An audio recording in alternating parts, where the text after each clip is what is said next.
So I've done a few things on the DC and Marvel origins of the GRRMverse and of Song of Ice and Fire and Game of Thrones, and the other ones have been more surveys. Here I want to do a more specific look at myths and archetypes.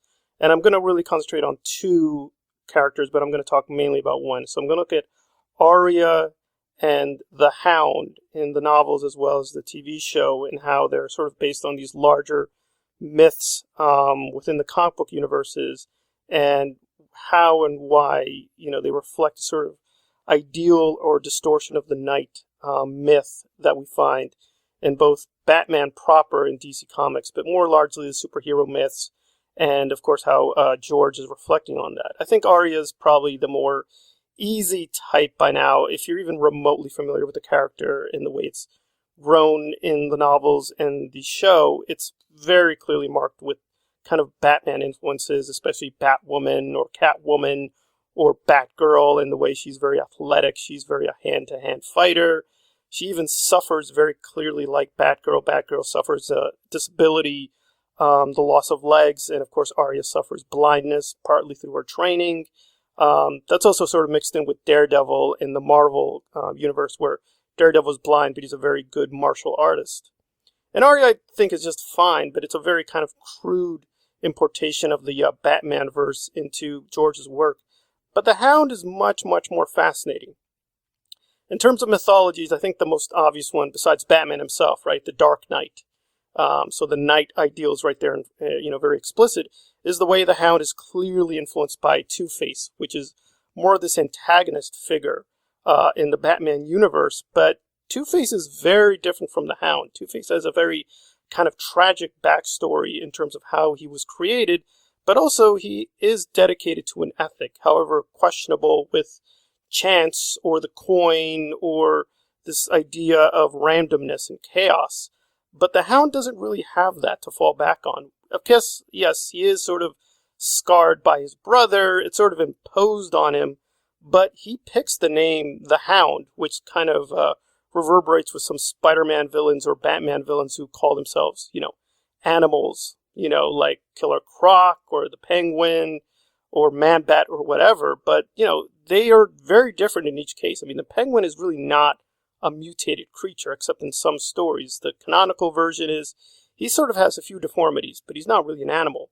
But Killer Croc really is this kind of mutant creature. And the Hound is not that. He is still human, but he chooses to think of himself as this big animal who is very separate from the other houses. So even though the other houses call themselves animals, they don't literally reflect that, right? The Lannisters are literally not lions, right? Jon Snow is not literally a wolf, right? House Stark is not literally made out of wolves. But the Hound really takes this hound psychology in his mind as a way to sort of purify himself, but also set himself apart from others. So we do have real knights in both the Marvel comics as well as DC comics, who are even more noble than Batman. Batman is much closer to Wolverine. He does do justice, but there's a lot of self-interest in terms of what he does. But then you have people like Barrick in the books or Spider-Man in the comics, who are this very strong approximation of this noble knight who does things for others, but does not really expect much in return, or their self-interest is very minimal, but the emphasis is on altruism. And in a weird way, the Hound does follow them, because he does, quote, try to do things for people. He does, at certain points in times, he does protect Arya and Sansa. He does, quote unquote, help the innocent, but that's only in a very rare case. For the most part, he victimizes people. He even murders people, even committing outright atrocities with Micah, and then tries to lie about it.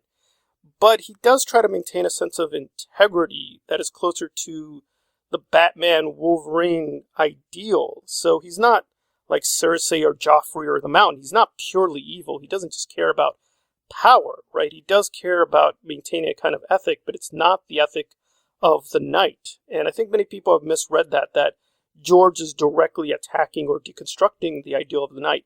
But that just really does not match up with the biography or his interviews, where I think what we're meant to see with the Hound is not him saying the knight ideal is stupid or doesn't exist or can't be even embodied. We clearly do see it with the Brothers Without Banners and Barrack, that you can be a knight, but that's a very, very rare case. The people who are likely to call themselves knight and take up the call of the knighthood probably have very, very mixed motives, and Sandor is kind of like this great approximation that anybody who really will be a knight will probably be doing so for very, very not good reasons, and they may be driven by very complicated, even sometimes awful motivations. But that doesn't mean the ideal of the knight is wrong. There are real heroes in the world, but more likely than not, those people who call themselves heroes are not heroes. And the Hound is sort of calling that out all the time, that unlike the other houses or unlike these other knights, he doesn't ever pretend to be something he's not. He always is who he is. He's a very violent, ugly, visceral person. But he doesn't really hide who he is, except in very rare circumstances. Like when he's confronted by Micah, he doesn't deny it.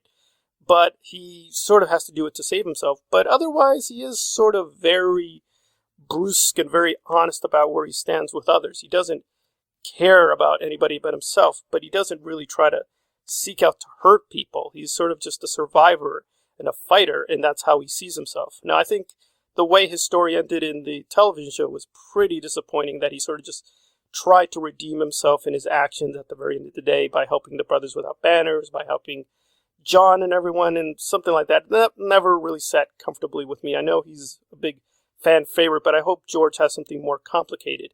And even though there's a lot of theories he's dead, there's also a lot of theories he's still alive, so his story is still not complete. So I hope it's going to be more than just that the Hound transforms into Batman and makes up for his, his other deeds. I think that would be very boring and not true to the character, so hopefully it's going to be a much more complex and kind of tragic finale to Sandor's story.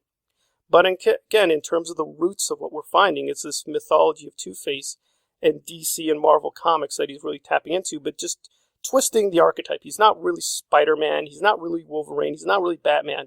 He's not searching for justice per se, but he does have a very weird ethics that drives him, and it is derived from this very bombastic look at the superhero as a myth and the knight from the way we tell these stories about King Arthur and his knights as well. So, alright, that covers the Hound and how he operates in the world of mythologies of heroes and superheroes. Alright, this has been GRRM Analyzed and Thrones Analyzed. If you like the content, please hit the like button and or subscribe. GRRM and Thrones Analyzed. Please be safe. Thank you for listening.